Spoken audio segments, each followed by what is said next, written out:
지금까지 우리가 이제 조희대 대법원장, 문영배 전 재판관 얘기를 해봤는데 두 분 모두 이제 영남 출신의 남성이고 그리고 서울대 법대를 졸업한 법관인데 두 사람의 결정적 차이 두 분은 좀 어떻게 생각하십니까?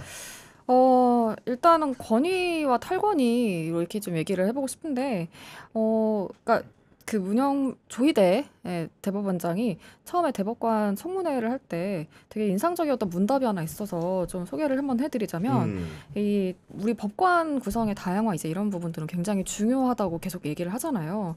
그때 한 청문위원이 이렇게 물어봐요.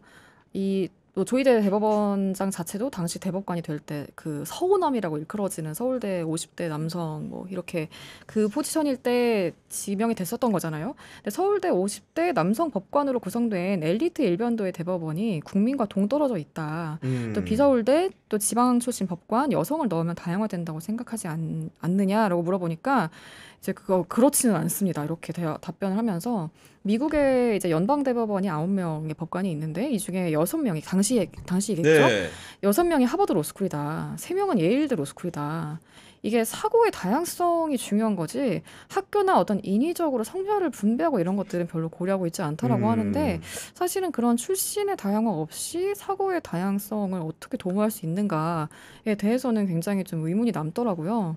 근데 이제 뭐 반면 문영배 지금 전 재판관 같은 경우에는 이제 그 헌법재판소에 계실 때 보면 되게 이제 직원들한테도 이렇게 뭐 속해 주시는 분들도 있고 여러 직원들이 계시잖아요. 근데 이렇게 딱딱하게 어떻게 보면 직책으로 부르거나 혹은 아예 안 부를 수도 있잖아요. 근데 이름을 부르면서 뭐 누구 씨 뭐 이렇게 아. 말을 거셨다고 해요. 그리고 현재 직원들하고 그 걷기 동호회 같은 것도 이제 같이 하시고 그래서 봤을 때 굉장히 직원들이랑 그런 스킨십이나 이런 게 되게 좋은 그런 인상이었다고 하더라고요.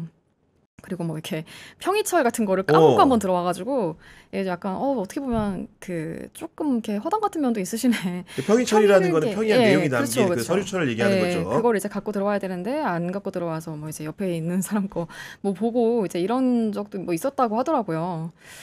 뭐 또 하나 근데 그리고 이제 또 좀 이게 대비되는 점은 그 퇴임사 때 그러니까 헌법재판소가 헌법이 부여한 사명을 다하기 위해서 세 가지가 필요한데 그중에 첫째로 다양성을 꼽았어요. 그러면서 이제 아까 어떻게 보면 그 조희대 대법원장의 말과는 굉장히 정반대의 말을 한 거죠. 집단 사고의 음. 함정에 빠지지 않고 다양한 관점에서 쟁점을 검토하기 위해서는 재판관 구성의 다양성이 필요하다. 네. 사법부의 가장 이상적인 모습은 국민의 모습을 닮을 때가 이상적이라는 건데, 그러니까 실제 어떤 분포 면에서 이제 닮았을 때 그게 이상적이라는 거겠죠.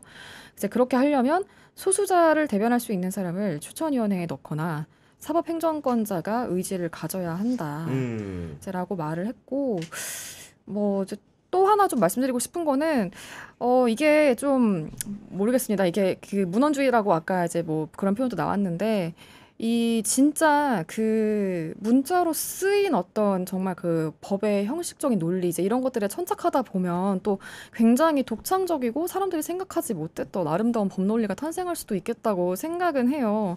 근데 이제 너무나 거기에만 좀 그 천착하신 나머지 음. 이것이 실제로 이제 사람들의 삶에 가서 붙었을 때는 어떤 모습일까? 실상이 어떤지를. 그렇죠. 그 부분에 대해서는 많이 그렇게 다 정말 유연한 사고를 발휘를 했었던 사람일까? 조희대 대법원장은 네. 그 예시로 하나 이제 찾아본 것이 하나가 있는데 그 이제 국민참여재판이 있잖아요. 국민참여재판 같은 경우에 성범죄 사건의 경우에는 이게 국민참여재판을 한다고 했을 때 피해자가 원하지 않을 수 있는 그 가능성이 좀 높잖아요. 왜냐하면 범죄 특성상 사실 사람들의 시선이나 이제 이런 것도 굉장히 꺼릴 그렇겠죠. 위험이 있고 또 사람들이 어떻게 보면 그 왜 보통 피해자다움이라고 이야기하는 그런 부분들이 피해자인데 뭐 같이 뭐 술을 마셨을 수 있나?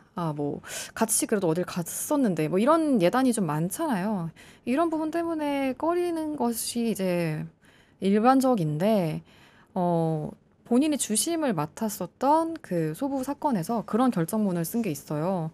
뭐 이번 사건의 경우에는 뭐 그 사건 자체는 뭐 국민참여 재판을 안 하기로 하긴 했지만 나중에 근데 혹시 뭐 원한다고 했을 때 무조건적으로 배제하는 것은 이거는 좀 뭐 잘 봐야 된다. 이제 이런 취지로 결정문에 적은 것이 있는데 이후에 이것이 성범죄 그 이제 사건의 피고인들이 국민참여재판을 엄청 줄기차게 신청하는 아. 하나의 근거가 됐다고 하더라고요. 그렇군요. 네. 네. 그렇게 되면 피해자 입장에서는 뭐 재판 과정에 압박을 느낄 가능성도 높고 여러 가지로 또 이제 그거를 신청을 했을 때 이게 과연 맞는지를 또 심리하고 뭐 하는 행정비용도 들어가는 것이기 때문에 좀 아쉽다는 생각이 많이 들었습니다. 네.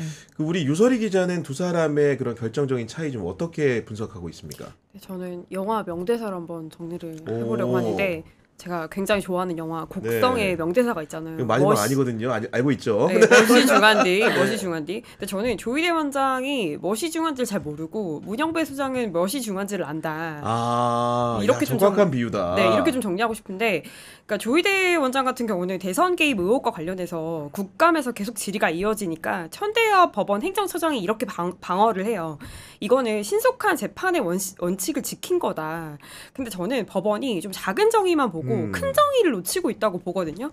사실 신속한 재판도 중요한데 더 중요한 건 국민 주권을 선거로 실현하는 거잖아요. 상식적으로 생각했을 때 신속한 재판이 중요한가요? 아니면 국민 주권이 중요한가요? 이거 너무도 명백하잖아요. 명백하죠. 네. 근데 반면에 우리 문영배 소장님이 이끈 윤석열 탄핵 선고는 멋이 중한지를 너무 잘 알고 있잖아요. 그 결정문의 요지를 한마디로 정리를 하면 대통령의 고유 권한보다 민주공화국의 안정성과 국민 인권이 더 중요하다 이거거든요. 그래서 뭐 이것도 쉽게 생각해서 대통령의 권한이 중요한가, 국민 인권이 중요한가, 이거는 정말 초등학생도 알 수 있는 부분이라서 저는 그런 차이가 있다고 봅니다. 아, 그리고 얘기를 듣다 보니까 네. 저도 이제 하나 이제 깨닫게 되는 게 뭐냐면은 사실은 문영배 전 재판관이 관여한 헌재 윤석열 탄핵 결정은 생각보다 늦게 나왔어요.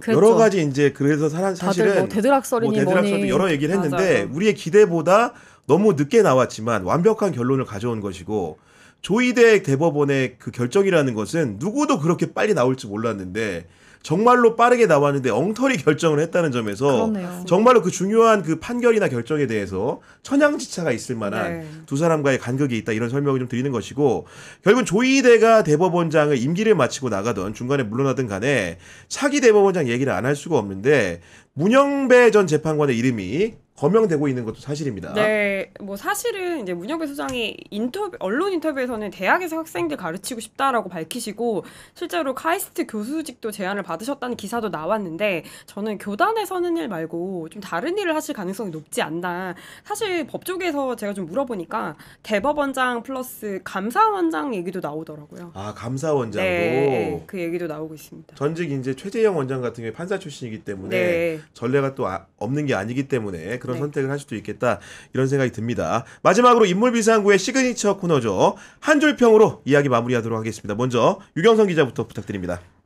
저는 조희대 대법원장에 대해서 독야 청청하려 했으나 현실의 한가운데로 잘못 초대된 불운한 선비라고 하겠습니다. 아, 불운한 선비다. 네. 네. 네. 불교인데 뭐 중 이런 거 아니죠? 보니까 네. 네. 네. 그런 상황이고 우리 유설희 기자는 어떤 말을 준비해 왔습니까? 네, 저는 우리 조희대 원장님께 아까 말씀드린 영화 곡성의 명대사를 전해드리고 싶습니다. 네. 멋이 중한디라고 말씀드리고 싶네요. 네. 제 예상에 빗나가지 않았어요. 분명히 마지막 말일 것 같더니 갑자기 먼저 꺼내길래 너무 대화용한 거 티나나? 선수를 치는 거였나 지금 이런 생각이 또 들었는데 네. 알겠습니다. 네.